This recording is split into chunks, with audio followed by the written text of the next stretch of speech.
Dia, boa tarde ou boa noite, dependendo de que hora você esteja assistindo esse vídeo, dando continuidade ao nosso assunto povos pré-colombianos, ou seja, antes da chegada de Cristóvão Colombo às Américas.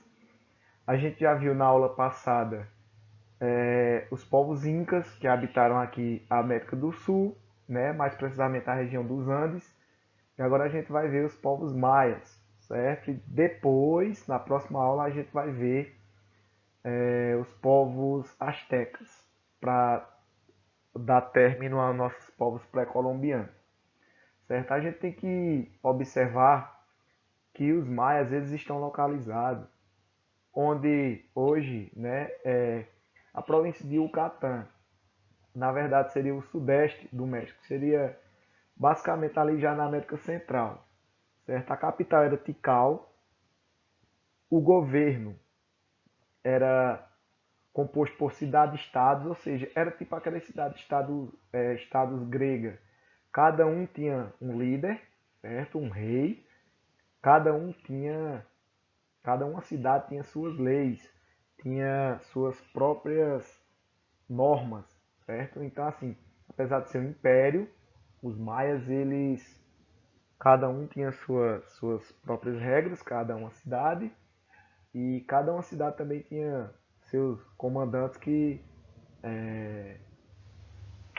combinavam entre si, certo?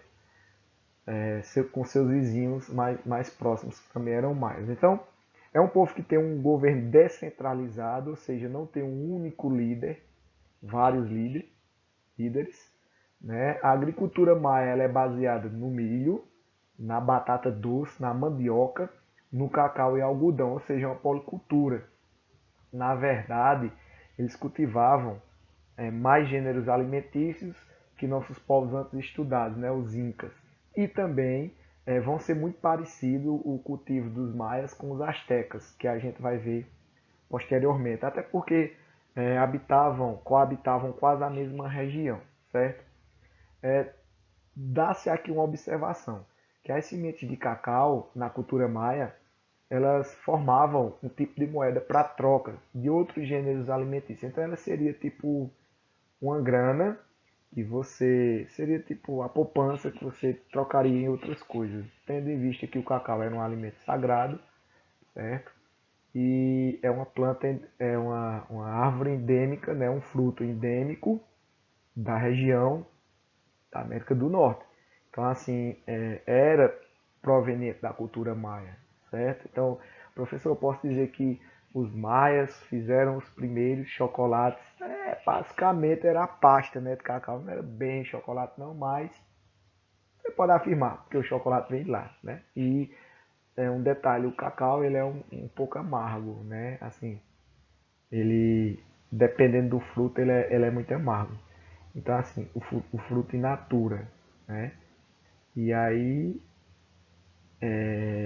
vamos dizer, quando os europeus chegaram, eles perceberam um fruto muito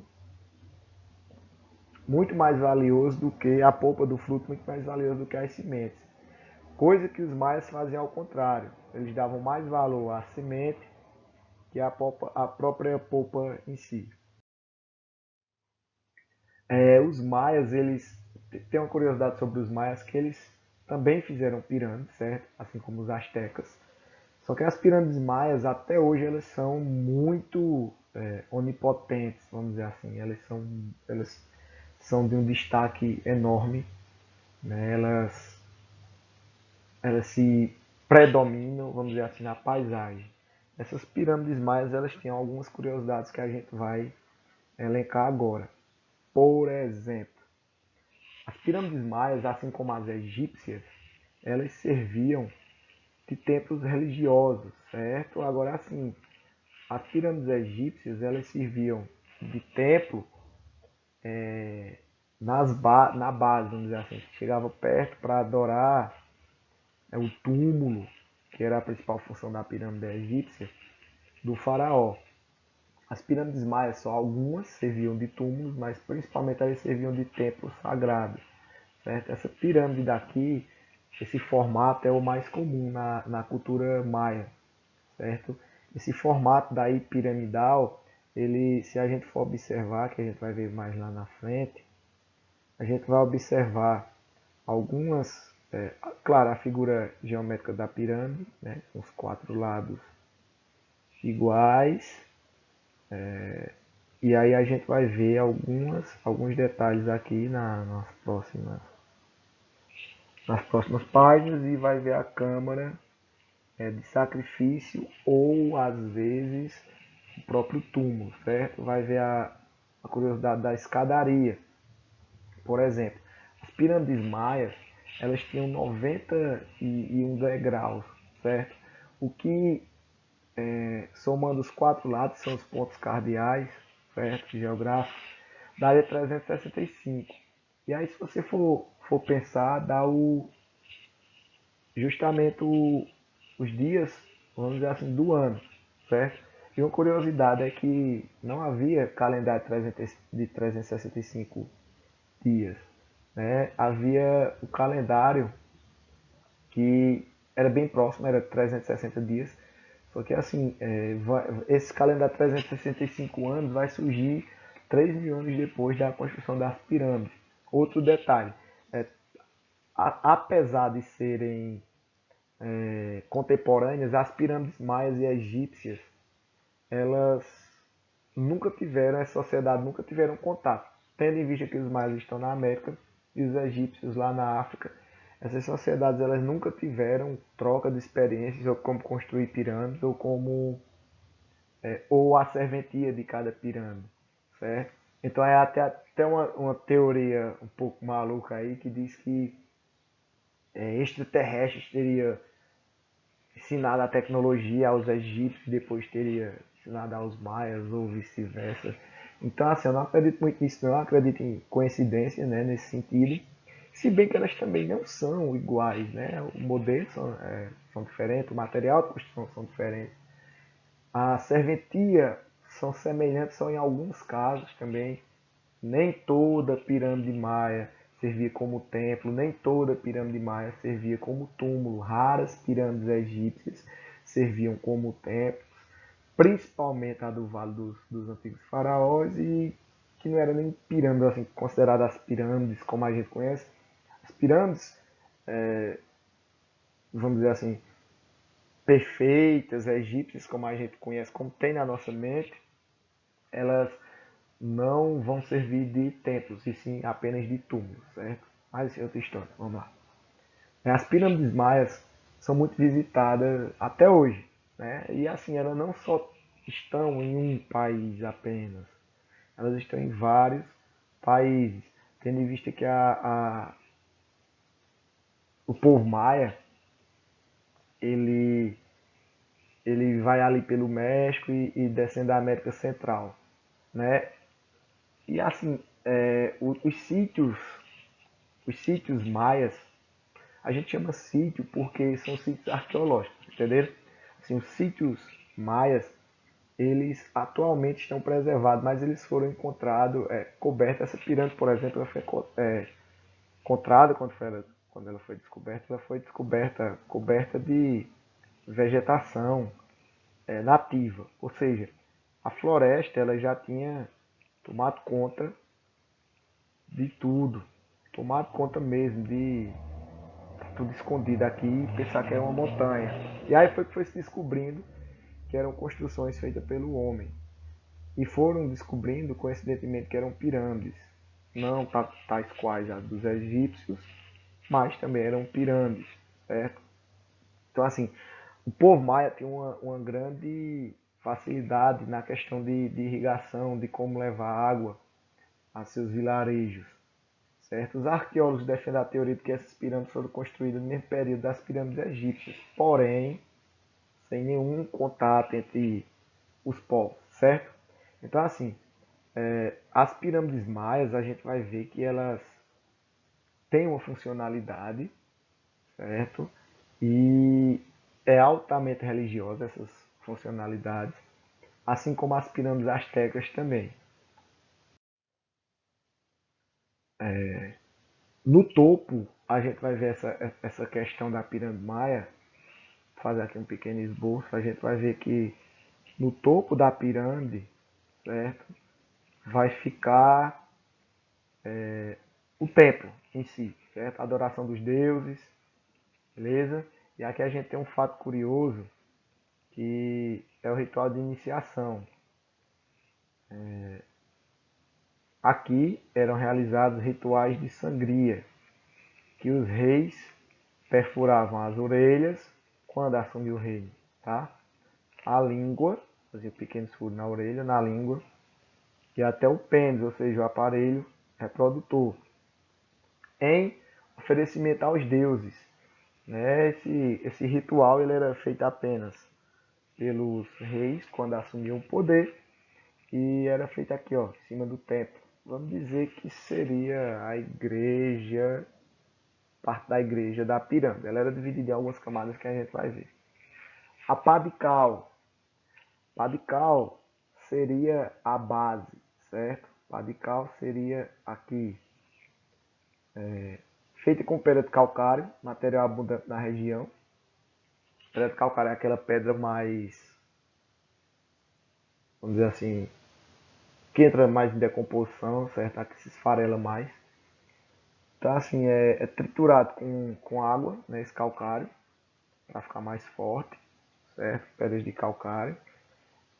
E as pirâmides eram construídas, aí fazia tipo uma argamassa. E não se sabe se as pirâmides eram construídas por escravos ou trabalhadores remunerados, assim como as do Egito, das do Egito também. Não se sabe se os egípcios eles pagavam para os operários construírem ou se eles construíam com mão de obra escrava, apesar dos egípcios já terem escrita e apesar dos maias também terem um tipo de escrita, nada em relação à construção dessas pirâmides, nem de uma sociedade nem da outra, foi deixado escrito, e assim aumentando a teoria da conspiração dos OVNIs, que discos voadores teriam pousado e dado a tecnologia a cada um desses povos. Mas vamos para cá porque interessa. A sombra da serpente. Vocês vão perceber que tanto os maias quanto os astecas, principalmente os astecas, mas também os maias, eles vão relacionar suas entidades, certo, a animais, vamos dizer assim, são seres zootropomórficos, ou seja, assim como os egípcios, também são seres que têm sentimento humano, às vezes tem algum pedaço de corpo humano ali, ou cabeça, ou pés, ou membros e tal. E também de animais. Então aí o que gera também mais um forte indício da teoria da conspiração, de que esses ETs eles seriam esses deuses que teriam vindo trazer o conhecimento e tal. Eu não acredito muito não, mas vamos lá, pra cá. Essa construção, essa construção dessas pirâmides, ela foi feita de maneira que o interessante é que há, assim como nas egípcias, e para mim isso daí é conhecimento astrológico e não extraterrestre, certo? Dela ter sido construída em graus de equinócios, ou seja, exatamente a 12 horas, vamos dizer assim, os equinócios são datas em que o dia e a noite tem aproximadamente 12 horas de duração, quer dizer, são equilibrados, certo? 12 horas de dia, 12 horas de noite. Aqui no Brasil, como a gente está no trópico, é até fácil se questionar, gente, mas tipo, o dia não tem 12 horas, a noite não tem 12 horas. Aqui no Brasil, como a gente está na linha do Equador, a gente está, vamos dizer, no meio do globo, certo? Então, a tendência é realmente esses dias eles se emparearem, eles se equilibrarem. Só que no hemisfério norte, já do central para o norte, no hemisfério sul, não é bem assim. Por exemplo, se você pegar um exemplo, São Paulo. Às vezes a gente está aqui no verão, ou no inverno, dependendo da época do ano, mas veja bem, você está assistindo lá em São Paulo, principalmente no inverno, aí a repórter está, é 7 horas da noite aqui em São Paulo. Aqui está escuro, lá está claro. Por quê? Porque São Paulo fica mais ao sul, a gente, Nordeste, fica mais na linha do Equador. Então, o sol aqui brilha mais, certo? Agora veja, no verão, no inverno acontece o efeito contrário, fica tarde mais cedo. Então o que é que acontece? Aqui o sol já vai embora mais cedo, porque chegou mais cedo. E lá em São Paulo o sol chegou mais tarde, então vai embora mais tarde. Imagina se você descer mais para a Argentina, para o Rio Grande do Sul. 8 horas da noite, por exemplo, vai estar anoitecendo. Em compensação, 8 horas da manhã vai estar amanhecendo. E assim também a mesma coisa lá no hemisfério norte, a não ser nessas datas de equinócio. Então assim, não é coincidência, é conhecimento astrológico, certo? Sobre o movimento dos astros e tal, que essas pirâmides elas venham com os 4 pontos cardinais, né?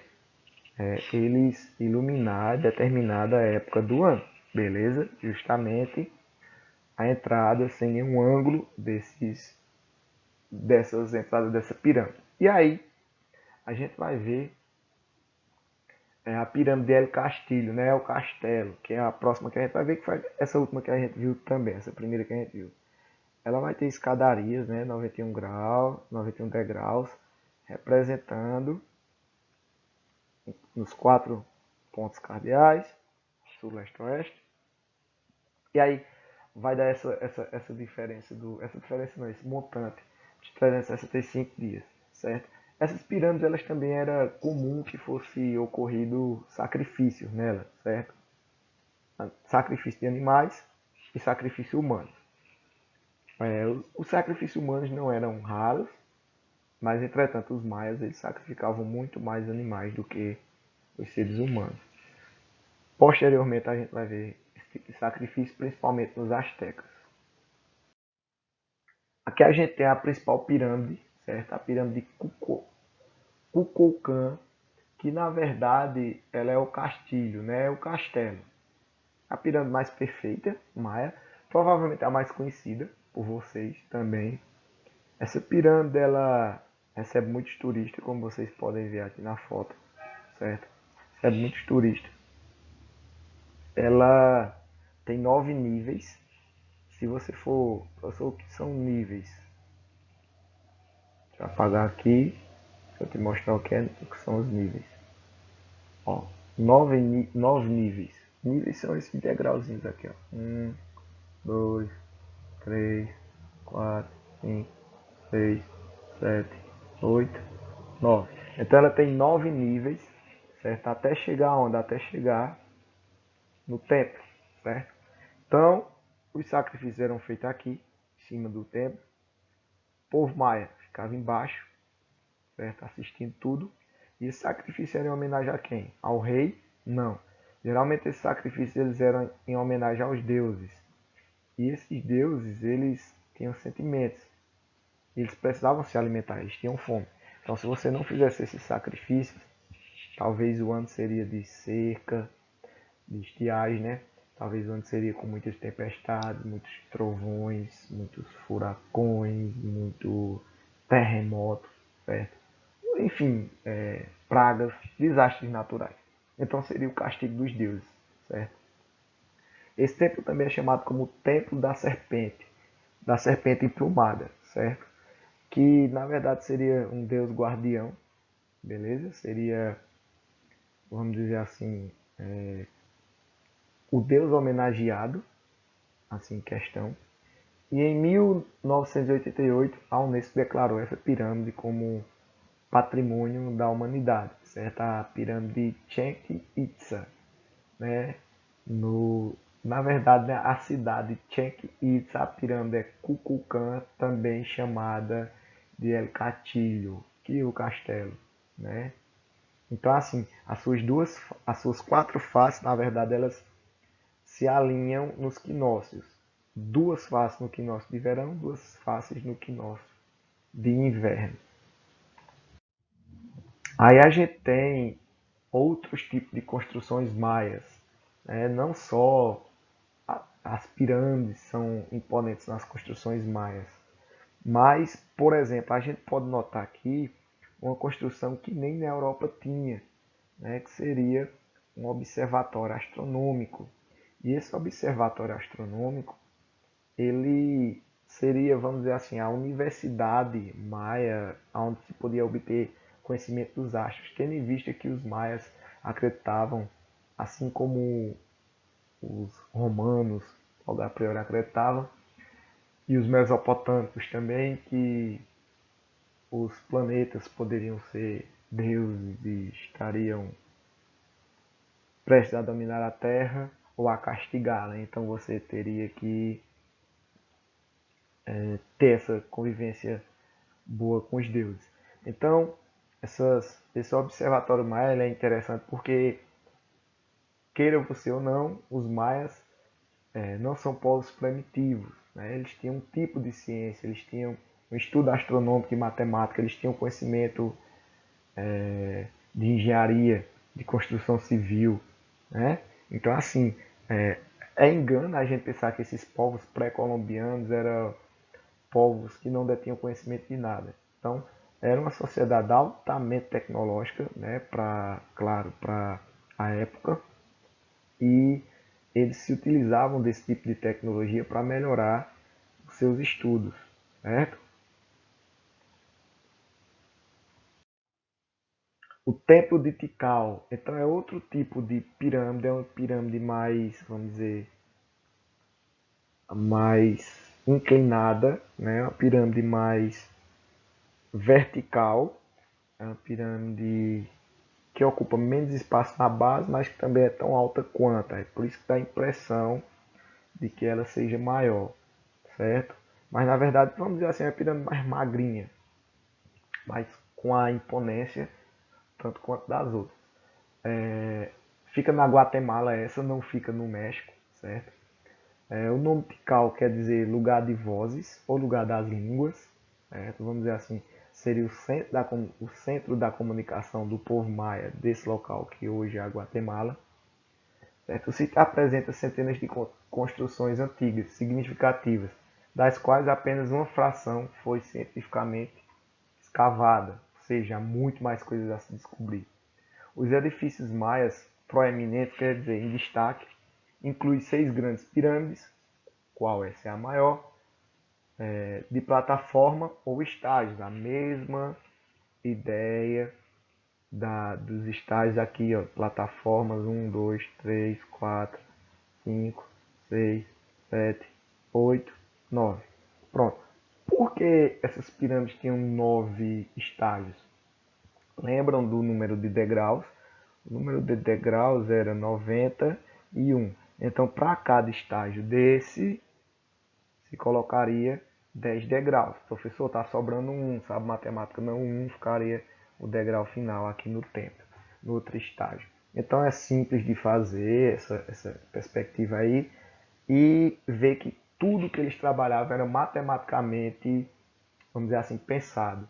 Nada era por acaso. Então, mais uma vez eu digo, eles tinham um conhecimento muito aquém do nosso pensamento, que a gente pensa que esses povos, eles não tinham conhecimento matemático, não tinham conhecimento científico nenhum. Então, a gente tem que perceber que sim, eles tinham e que eles desenvolviam esse conhecimento no seu dia a dia, no seu cotidiano, certo? Então a gente vê que são templos que, no caso, essa pirâmide aqui, ela chega a 72 metros de altura, certo?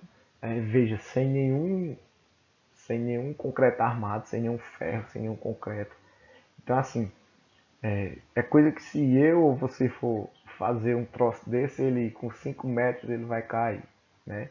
E outra coisa, haja gente para empilhar pedra, haja matemático para calcular ângulo, sem ela ficar torta, certo? Professor, mas tá tão acabadinha no final. É a idade, né? O desgaste do tempo. Mas tendo em vista que isso daí, quando foi construído, deveria ser perfeito. Cada ângulo, cada pedrinha. Né? Isso aí. O templo foi construído, estima-se, que em 695. E aí há vários templos. Aí há, se eu não me engano, 7 templos. Né? E aí há também outros edifícios, não só pirâmides. Né? Você vai ver aqui que existe Palácio Real, existe casas menores, alguns monumentos, de pedra, e até uma prisão, né? Que escavando as pedras foi possível saber que originalmente eram barras de madeira na janela, né? Porque tem um buraco das simetricamente das barras. Então poderia ser uma prisão. Então assim, era de fato uma cidade, né? Não era uma aldeia inabitável e sem conhecimento, era de fato uma cidade, certo? E também tem estádios, quase não sai. Estádios de futebol, de jogo de bola, de competição. E aí a gente vai ver que tanto os maias quanto os astecas, eles se utilizavam de um jogo muito parecido, que foi implantado pelos Olmecas, que é uma sociedade muito antes deles. E esse jogo ele tinha uma peculiaridade que a gente vai ver aqui na frente, logo a seguir. O futebol maia, na verdade não era futebol, né?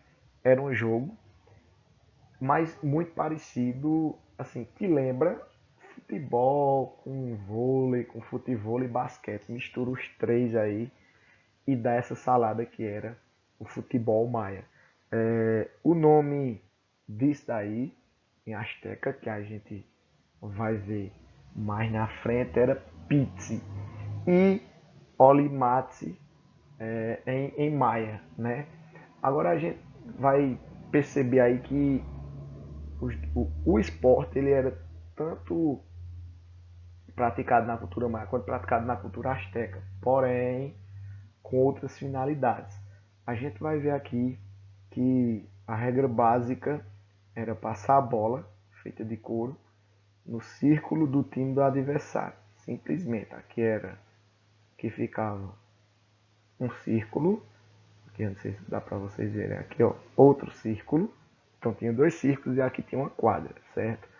Limite da quadra aqui, o outro limite da quadra aqui. Então, o que era que consistia esse jogo? Dois times, certo? Esse ciclo ele varia, que é tipo uma cesta de basquete, só que não na horizontal, na vertical, feito de pedra. Então ele varia de 2 metros, podendo chegar até 6 metros, certo? Varia a altura, dependendo da quadra em questão. Era dividido em dois times, podia usar os membros superiores, braços, podia usar membros inferiores, as pernas, e até taco para tentar colocar a bola no círculo. Então o time que colocasse primeiro, para ver essa bola no círculo, né, venceria. A premiação, vê que interessante. Quem vencia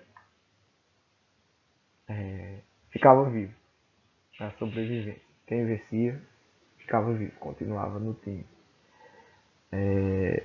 Quem perdia, a contraponto, né, dos sobreviventes, os derrotados eram decapitados em sacrifício. Resumindo a história, esse jogo era literalmente valendo a vida. Você estava jogando por sua vida, certo? Então você tinha que botar essa bolinha de qualquer maneira aqui. Ou se você fosse do outro time, você teria que colocar aqui. O pessoal assistia esse espetáculo e depois do espetáculo, o time que perdesse, os atletas seriam decapitados e seriam fornecidos em agradecimento aos deuses, né, em sacrifício. As milpas. Na verdade, as milpas são hoje o que aqui no Nordeste a gente chama de coivara, certo? É uma técnica que os maias utilizavam de plantio. Na verdade, é básico e simples de entender. Até hoje é utilizado, tanto aqui quanto os europeus já utilizavam, os africanos. Tem uma desvantagem e tem uma vantagem aí nessa técnica. A desvantagem, você é inevitável, vai ter que destruir a mata, certo? Vai ter que desmatar e tocar fogo na mata. Isso é a desvantagem. Você vai tocar fogo na mata e para tirar o excesso de pedaço de tronco, as cascas ainda que ficaram, certo? Então você vai deixar a terra limpa, queimada, mais limpa. E aí ela perde nutrientes. Mas você vai plantar. E na milpa se plantava em rodízio, que é a vantagem. Certo ano se plantava uma cultura, trocava-se essa cultura, se plantava aqui. Trocava-se uma terceira cultura, se plantava na terra. Descansava um ano na terra, plantava-se outra cultura. E assim ia fazendo um rodízio. Isso daí faz com que os nutrientes da terra eles se restabeleçam, sais minerais, né? Potássio, eles se restabeleçam.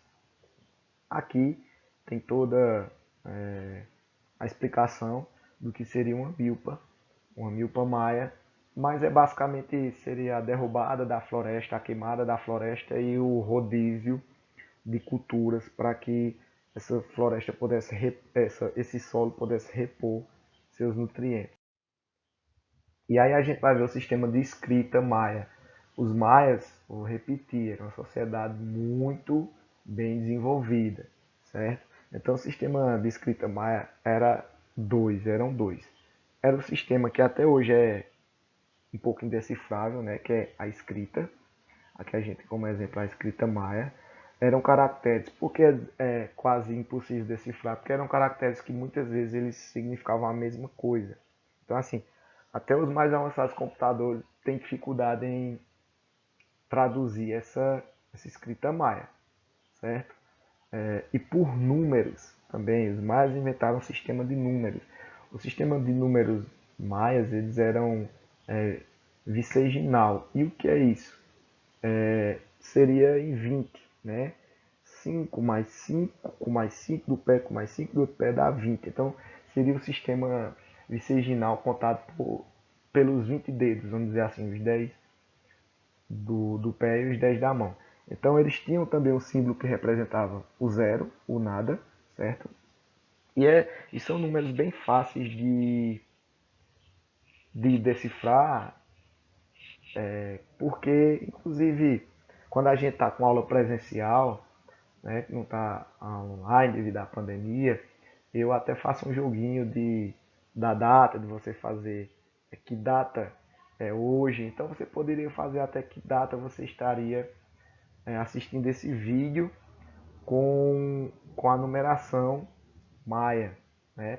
Por exemplo, hoje seria 11. Então, qual é o número 11? Bolinha, tracinho, tracinho. Por que tracinho, tracinho? Cada traço representa 5, então aqui dá 10, e cada bolinha representa 1, dá 11. 11 barra, como eu disse, cada tracinho representa 5, então seria barra 5. Né? Agora, o ano, a gente não vai botar 2020, a gente vai botar o ano 20. E o ano 20 seria o quê? Seria esse daqui, mais um? Não. Mais um pontinho? Não, porque poderia chegar só em 4 pontinhos. Repare bem aqui, ó. Mas chegaria em 5, porque o 5 já seria representado pelo tracinho. Então o 20 seria o 2 mais o 0. Então, 11 do 5. Agora é que vai complicar. Pontinho, porque com o mouse é ruim de fazer. Pontinho. E esse 0 que parece um pão, né? Fica parecendo uma carinha o meu. Então, seria basicamente isso se a gente fosse retratar o dia de hoje na escrita maia, certo? Essa, na escrita não, na escrita numérica maia, né? Esse tipo de matemática maia foi muito usado também, inclusive até pelos povos astecas. Só que os povos astecas eles tinham uma maneira de fazer nozinhos em cordões e ter também seu próprio sistema numérico. Professor, os maias e os astecas, eles se encontraram durante aí sua existência? Sim, se encontraram sim. E inclusive trocaram experiência, né? Assim, muito não. Os encontros eram raros, até porque eram povos de culturas diferentes, mas um ou outro lá se entendiam, né? Uma outra cidade maia e asteca se entendiam. Então a gente vai ver aqui alguns deuses, né? A gente pegou a tríade, a trilogia dos deuses maias, porque fica mais fácil de entender. Claro que eles eram povos politeístas e tinham vários deuses. Tem o dicionário da mitologia, tem o dicionário da mitologia online, que você pode ver todos os tipos de deuses de todas as civilizações antigas. Então aqui a gente só vai se deter aos três que estão inclusive no nosso livro didático, né? Hunabku, que é o deus dos deuses, que seria o deus do fogo, da criação, da luz, seria o deus de tudo. Itmanã seria o deus do céu, dos céus, seria o deus da noite, seria o deus do tempo, na verdade, seria esse daqui, ó. E tem o deus da guerra, que é Kakupaka, que seria o deus serpente, que está lá, aquela serpente lá na base da pirâmide do Castilho. Então, seriam os três principais deuses maias, seriam esses deuses, né? O deus dos deuses, o deus do tempo e o deus da guerra. Mas também tinha deus da fertilidade, tinha deus da colheita, tinha deus de tudo, deusa de tudo. A gente pegou essa trilogia que são os três principais, necessariamente nessa ordem. Primeiro o deus dos deuses, depois o deus do tempo, depois o deus da guerra. E por último a gente vai ver o calendário maia, que o calendário maia a gente tem que dar um ponto específico aí, porque foi um calendário muito falado em 2012, porque como o tempo maia ele é cíclico, certo? Ele acaba e depois começa. E o tempo da gente não, o tempo da gente é linear, vai, até não acabar. Aí o calendário maia, pelas contas que fizeram, começa cíclico, começava em um período, tipo uma espiral, entendeu? Ele, ele começa em um período da história e ele vai passando, tipo uma espiral, até acabar. Quando acaba, como a gente tem esse costume de tempo linear e não cíclico, o maia cíclico acaba para começar de novo. O nosso linear não, o nosso linear se acabar, acabou, né? Então assim, os maias tinham um conceito totalmente diferente de tempo que a gente. Aí ocorreu uma questão do fim do mundo em 2012, que segundo o calendário maia ia ser o fim do mundo. Tá? Mas aí vamos para o que interessa. O fim do Império Maia. Como foi que se deu o fim do Império Maia? O fim do Império Maia nada mais, nada menos foi um acabou que não acabou. Na verdade, se fragmentaram. Ninguém sabe por que. Vários estudiosos já quebraram a cabeça há quase um século. Não sabe se foi aí uma doença, uma pandemia. Não sabe se foi seca. Não sabe se foi desinteresse pela a região, não sabe se foi assimilação de outras culturas. Então, o fato é que quando os espanhóis chegaram aqui, a sociedade maia já havia se fragmentado, já havia se disperso e as cidades maias estavam todas abandonadas. Mas até hoje lá no México é possível se falar algum dialeto, é, é possível falar dialeto maia, né, sobre alguns, sobretudo alguns indígenas mexicanos e tanto na Guatemala também. Então a cultura maia ela ainda continua em evidência, apesar de não existir mais assim oficialmente uma sociedade maia, certo? Próxima aula a gente vai ver agora os astecas para fechar a nossa tríade de povos pré-colombianos.